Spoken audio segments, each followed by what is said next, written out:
Volvemos con ustedes para hablar de la última hipótesis de la policía sobre los atentados que se registraron hace casi exactamente un mes en la ciudad de Oruro. Y parece que en este caso, usando un término popular, la policía no da pie con bola. Primero se habló de una explosión de una garrafa, sin que se encuentre la garrafa. Luego se afirmó que las explosiones fueron originadas por un explosivo, con mayores fundamentos. Posteriormente se identificó a un posible autor del atentado. Se distribuyó un identikit y resultó que el acusado o el señalado era absolutamente inocente. Posteriormente se ha ofrecido una recompensa de 150.000 bolivianos por información sobre él o los autores de esos atentados, los que se registraron en Oruro, y hasta ahora no se tiene ninguna denuncia o ninguna versión que se acerque respecto a los culpables de ambos sucesos. Y en las últimas horas se ha conocido un informe de la policía en la que se señala que un psicópata podría ser el autor de los dos atentados que se registraron, insisto, en Oruro. ¿Cuán válidos son estos argumentos y estas hipótesis que han cambiado de tiempo en tiempo en la policía? Vamos a hablar de ello en los próximos minutos y lo vamos a hacer junto con Paola Sánchez, con el licenciado Carlos Velázquez, psicólogo forense. Licenciado, buenas noches y bienvenido. Gracias, es un gusto estar con ustedes. Bienvenido. La primera pregunta de rigor, Paola, ¿qué opina de esta última hipótesis de la policía que no es del todo clara? Dice que un psicópata puede ser el autor cuando no sabemos si hay un autor, si hay dos autores, si son más. ¿Cuál es su criterio desde el punto de vista de su especialidad sobre este planteamiento? Bien, yo creo que inicialmente hay información que desconocemos. Esto representa que seguramente la policía tiene mayores informaciones que las que accedemos las otras personas y conocemos a partir de los medios. Sin embargo, la calificación de psicópata yo considero que es una calificación muy poco feliz. Y quiero decir que no plantearía el hecho de que es inadecuada, pero tampoco se podría decir que es algo adecuado. Es decir, es una afirmación muy genérica de alguien que se supone que tiene ciertas características. Pero para tipificar a alguien como psicópata, debe procederse un estudio de esa persona. Debe establecerse su historial como persona, su funcionamiento psíquico, que permita luego, a partir de este proceso de evaluación, señalar que evidentemente cumple los criterios de psicopatía. Entonces, decir que alguien es un psicópata a partir de ciertos referentes, cuando menos parece poco feliz en términos de una afirmación que permita darnos algún tipo de luz sobre quién o quiénes hubieran realizado este tipo de actividad. Y en este caso, Paola, ni siquiera sabemos por los pocos datos que ha proporcionado la policía de quién o de quiénes estamos hablando. Nunca se contó con la presencia de esas personas para poder realizar algunas de las evaluaciones que nombraba el licenciado Velázquez.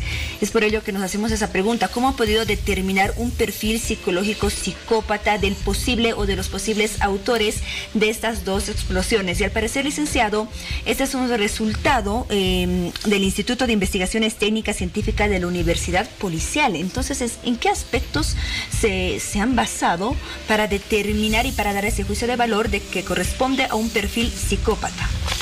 Yo creo inicialmente que yo respeto mucho el trabajo del IDCUP, que es la institución dependiente de la Policía Boliviana, de la Universidad Policial, pero creo que si es que son estas personas quienes han determinado esto, cuando menos han actuado de manera apresurada.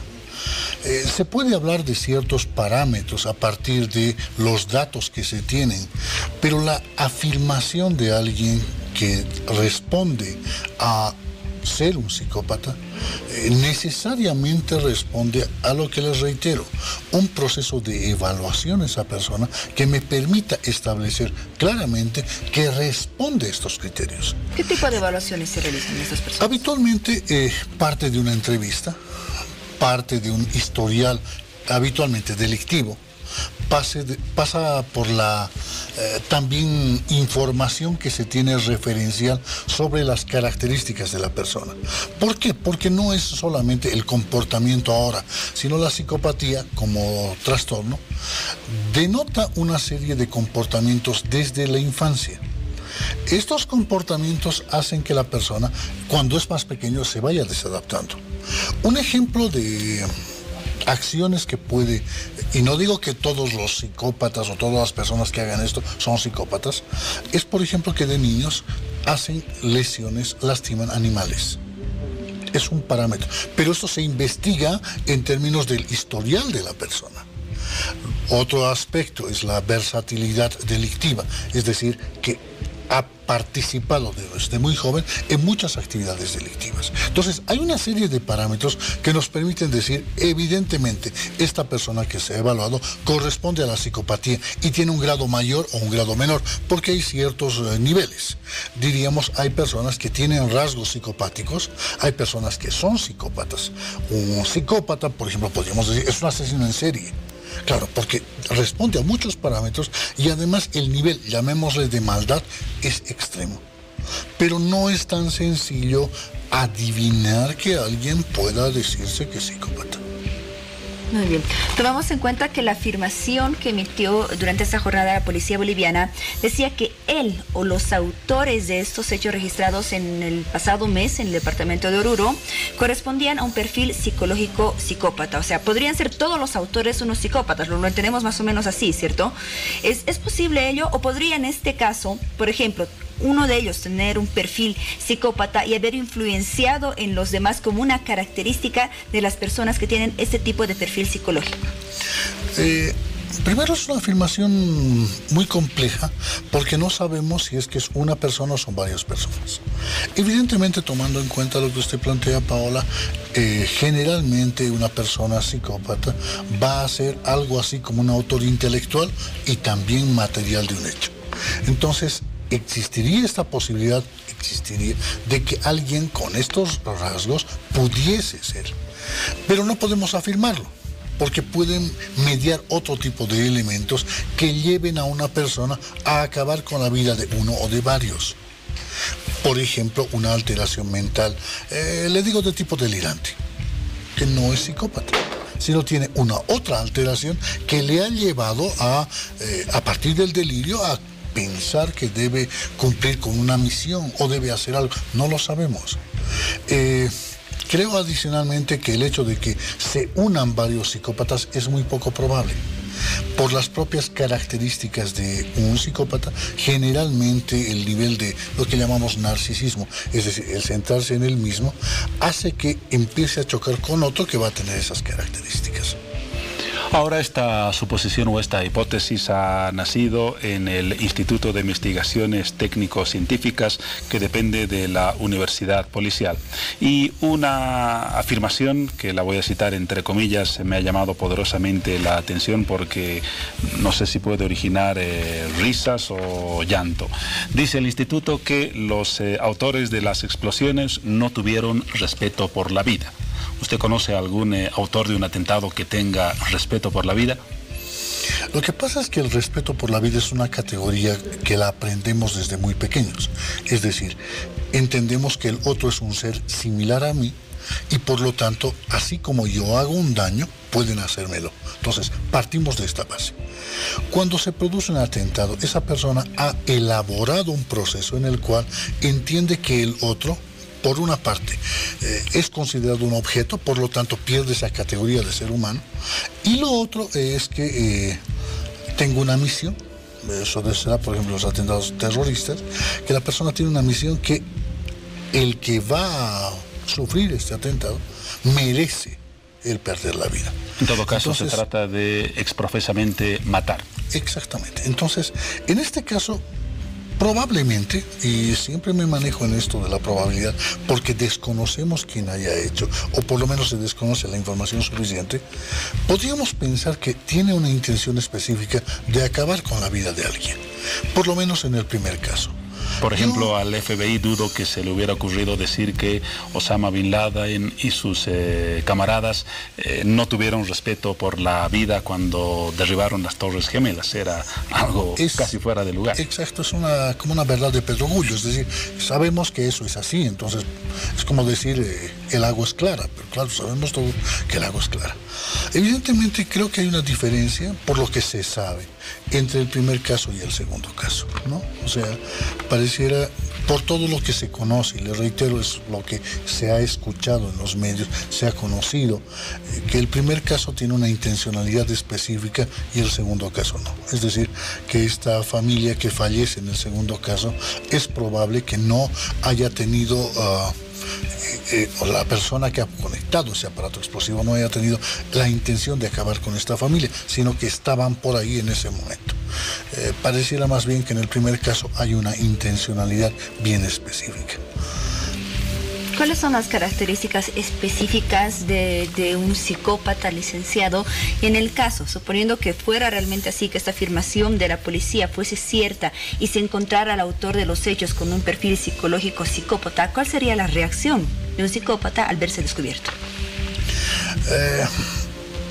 Una persona psicópata tiene una serie de criterios, es decir, no todos tienen la misma característica. Un ejemplo es el encanto superficial, es decir, son personas con una habilidad muy interesante para convencer a los demás. Tienen esto que comúnmente se llama carisma y por eso son capaces de manipular a los demás. Una otra característica es que es manipulador. Entonces, usted me dirá, pero en el atentado, es que por eso le decía, no se trata solamente de ver el atentado, sino cuando se tipifica a alguien como psicópata, se ha hecho un estudio de esa persona que me permite afirmarlo. Ahora, contestando lo que usted me plantea, generalmente un psicópata entiende que el mundo es de diferente manera al que nosotros entendemos. El respeto por la vida en los casos extremos no es fundamental, pero la psicopatía siempre viene acompañada de una otra característica. Entonces, tenemos casos históricos como el del hijo de Sam, Berkowitz, que cuando se ve descubierto por la policía, era la persona que mataba a personas en sus vehículos. Entonces, cuando él es descubierto por la policía, va a la policía y dice, claro, me están buscando a mí, yo soy el hijo de Sam, y se entrega. Y tenemos casos complejos como el de Ted Bundy o el mismo John Wayne Gacy, asesinos en serie, que han negado permanentemente. Gacy decía, a pesar de haber encontrado cadáveres en la parte de abajo de su casa, que los había enterrado, decía, no, la policía me ha puesto estas pruebas. O sea, yo jamás he matado a personas. Sí, evidentemente, yo soy homosexual, sí, pero no reconocí esto. Bundy fue al revés, se escapó varias veces de la cárcel, mató personas, y lo otro, ¿no? Cuando ya se ve perdido, dice, no, a ver, no me maten, voy a contar cómo les he matado. Entonces, las reacciones pueden ser diversas en un psicópata, no podemos afirmar que va a aceptar, habrá casos que sí, habrá casos que no. Si es un psicópata, pues habrá que ver cómo ha funcionado, cómo funciona. Pero les reitero, creo que la afirmación taxativa no es tan feliz y tampoco orienta demasiado, porque un psicópata no tiene comportamientos alejados de lo real, es decir, funciona de manera tan diferente que podemos ver en la calle a alguien, este es psicópata. No funciona de esa manera. Otra afirmación que hacía la policía es que sin duda los autores o el autor de estos hechos planificó muy bien lo que estaba haciendo. Es por eso que no pueden ser descubiertos hasta el momento. Es una característica de las personas con perfil psicológico psicópata. ¿Ellos planifican lo que van a hacer o son más impulsivos? Pues hay de los dos. Es decir, la categoría psicopática primaria, que suele tener esta habilidad de planificación específica, y por eso muchos asesinos en serie se demora mucho tiempo en encontrarnos. Pero existe también la llamada categoría psicopatía secundaria, donde el nivel de impulsividad es mucho mayor y no hay tanta planificación. Entonces son acciones que se van a dar en un tiempo muy corto y de daño a los demás. La base de la psicopatía es el daño. No necesariamente es acabar con la vida, sino es generar daño. Y entonces el daño se da en diferentes ámbitos. Y les reitero, en este caso pareciera que hay una planificación, es decir, no se ha lanzado explosivo y se ha escapado. Ha habido aparentemente un proceso pensadito para no hacerse daño, además, porque aparentemente la persona que ha cometido este delito todavía estaría con vida porque se ha ido, y lo que ha provocado es que mueran personas. Ahora, sobre el supuesto perfil de él o los autores del atentado, porque tampoco eso se ha aclarado en el informe policial, la siguiente pregunta: ¿necesariamente un criminal o un terrorista es un psicópata o no es una condición que acompañe la condición de las dos categorías que le he mencionado? A ver, uno de los mayores investigadores, en realidad quien ha desarrollado una prueba mundialmente reconocida, que es la PCL, el listado de psicopatía, que no es una prueba, no es un test, sino es una serie de criterios que un experto establece, califica en función a entrevista y a información, que es Robert Hare, es un canadiense. Él plantea que se debe diferenciar claramente la psicopatía del delito. O sea, hay psicópatas que van a cometer delitos, pero hay gente que comete delitos, gente que es criminal, que no necesariamente es psicópata. En las cárceles, por ejemplo, se estima que la población de psicópatas bordea el 35%. O sea, no son todos. Le hablo de casi 70 que no son psicópatas. Son personas que tienen otras características. En la población normal, las estadísticas suelen ser un poco más blandas porque no se tiene tanta información, pero asociándolo con un trastorno dentro de donde estaría más o menos la psicopatía, se habla entre el 1%, 1.5 hasta el 3.5% de la población. Lo otro, hay psicópatas que están adaptados, es decir, no cometen delitos, están al límite. Van a cometer delitos que no necesariamente en algún caso son que implican matar a otra persona. Pueden generar grandes desfalcos, en otros casos pueden ser los delincuentes de cuello blanco y no han acabado matando.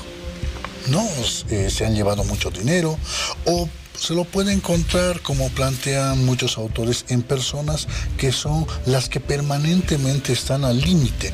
Se prestan dinero de uno y de otro, fallan en los trabajos, tienen un nivel de interacción con los demás complejo a nivel de pareja, son extremadamente promiscuos, o sea, suman las categorías. No quiero decir que la que digo representa la psicopatía, sino son una suma. Entonces, contestándole, no todos los delincuentes son psicópatas, ni todos los psicópatas son delincuentes. Una novicia de convento en este contexto podría ser también una psicópata. Adaptada tal vez sí. Adaptada tal vez sí. Porque responde al hecho de hacer daño y puede hacer daño en ese mismo espacio. Entonces, no es algo que definitivamente esté vinculado a la delincuencia. Entonces, esa novicia puede en algún momento generar un desfalco en el convento, provocar daño a otras personas del mismo entorno. Y convertirse en la novicia asesina, poniendo título a una película. En algún caso, o matar a una persona, o actuar sexualmente en contra de niños, es decir, puede ser muchos aspectos, o sea, no hay un solo aspecto, una sola cuestión. Es como una piedra preciosa que tiene muchas aristas. La psicopatía es muy diversa, no se puede afirmar por unos hechos nada más. Cuando hablamos de psicopatía nos referimos a un trastorno en específico, sin embargo, ¿hay otros aparte de otros trastornos mentales? ¿Lo podemos entender así? Esto le pregunto porque hace un momento afirmaba que el 35% de los reos que están en las cárceles son psicópatas. O sea, hay un 65%, una mayoría que no llegaría a ser psicópatas. Sin embargo, ¿podrían esta otra mayoría tener otro tipo de trastorno, por ejemplo, que no sea psicopatía? ¿Se puede entender que una persona en sus 5 sentidos no cometería algún hecho delincuencial, crimen, atentado, demás? Lo que pasa, Paola, es que ese 65% que le hablo en términos genéricos tiene una población diversa, desde gente inocente que está en la cárcel porque la acusaron y es inocente, gente que va a haber cometido un delito a partir de una necesidad o a partir de un estado emocional. Encontré a mi pareja y me desesperé y la lastimé, en algún caso la mató. Era alguien normal mientras no tenía este problema. Encontrará personas que han cometido delitos como estafas. Y no es un psicópata, sino ha tenido el aprendizaje desde pequeño a desarrollar este tipo de conductas. Entonces, y también encontrará personas con enfermedades mentales. Una persona, por ejemplo, con esquizofrenia puede cometer delitos y acabar en una cárcel, y no necesariamente psicópata. Entonces, la multiplicidad de personas que están en un recinto penitenciario nos habla de que hay una población más o menos clara de psicópatas, pero hay una población que no necesariamente ni tiene un trastorno mental, ni tiene una enfermedad mental, o sea, son personas normales, y habrá otra cantidad que puede tenerla. El problema es que en la cárcel no se elabora esto, no se tipifica esto, sino se establece que estas personas han incumplido una norma, la norma jurídica.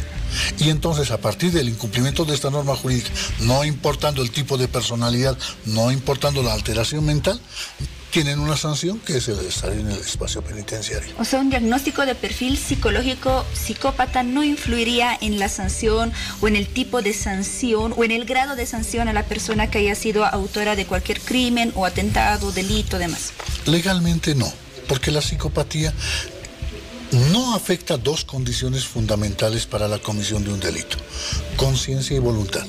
Conciencia, darme cuenta de que lo que estoy haciendo es inadecuado, yo sé que es malo y lo hago. Conciencia. Y voluntad, decido hacerlo. En la psicopatía no hay esta alteración. En otros trastornos puede presentarse, la persona se obnubila y acaba cometiendo un delito. Una persona que ha estado manejando un vehículo y resulta que se durmió, murieron 20 personas, está en la cárcel. Entonces, no siempre es alguien con enfermedad mental. Y contestando lo que usted me decía, una psicopatía no, en la mayor parte, le diría en casi todos los códigos penales, no es un atenuante. En algún caso es un explicador para tomar medidas, por ejemplo, de aislamiento, para tomar medidas respecto a la posibilidad de que salga antes de la cárcel, para tomar medidas respecto a la peligrosidad que puede tener esta persona en el espacio penitenciario o también fuera del espacio penitenciario. Una persona con perfil psicópata, ¿qué grado de complejidad o de reversibilidad tiene ese tipo de trastorno? ¿Y también puede ser tratado dentro de un espacio penitenciario o no? ¿O debe ser tratado en realidad o no? Su pregunta es muy compleja. La intervención con personas tipificadas como psicópatas a nivel mundial nos da un éxito de intervención apenas del 2%. Es decir, podríamos afirmar que la psicopatía no cambia en su esencia de generar daño. Entonces, la recuperación, y mucha gente cree que la terapia logra cambiar a las personas, y no es tan así. La terapia ayuda a quien está buscando ayuda. Un psicópata generalmente no busca ayuda, porque entiende que el mundo es como él considera que debe ser. Entonces, muchos ingenuos, muchos colegas que no entienden esto y son parte del sistema penitenciario, creen que están rehabilitando. Es que yo voy a lograr cambiarlo. Y es una falacia, porque la psicopatía en sí misma no genera un cambio. La persona se va a adaptar mejor. Es más, el encanto superficial hace que sea tan hábil que pueda convencer al psicólogo de que está cambiando. Y ese psicólogo dice, está cambiando, se ha adaptado mucho, hay que darle mejores medidas, por ejemplo, salidas transitorias. Y eso es lo que está buscando. Ya entonces, en el cierre de esta entrevista, licenciado, y volviendo al tema que abordamos en el principio, la afirmación de que el autor o los autores de los atentados en Oruro de hace un mes pueda ser un psicópata no es del todo seria, porque no conocemos, para comenzar, ni al sujeto o los posibles sujetos autores de esos hechos. A mí me parece un poco apresurado y, como le decía, muy poco feliz. Creo que para tipificar a alguien como psicópata debe evaluarse. El determinar, el crear un perfil, además responde a todo un proceso complejo, y la tipificación de psicópata no ayuda. El perfil ayuda a más o menos establecer características que puedan ayudar a la policía a encontrar a la persona. Pero decir que es un psicópata no sé cuánto ayuda. Por una parte, no sé cómo se puede afirmar, o sea, desconozco cuáles han sido los parámetros para decir, sí, es un psicópata porque ha cumplido esto, o ha sido una afirmación para señalar bajo la ignorancia o el desconocimiento de lo que precisamente es la psicopatía. Y así, Paola, cerramos esta entrevista. Agradecemos la presencia del licenciado Velázquez y toda la orientación respecto al tema. Gracias por sus opiniones y sus orientaciones, que sin duda han sido valiosas. Será hasta una próxima oportunidad. El placer de estar con ustedes. Gracias. Nos vamos ahora con Bien, con Piti Garamendi en las redes sociales.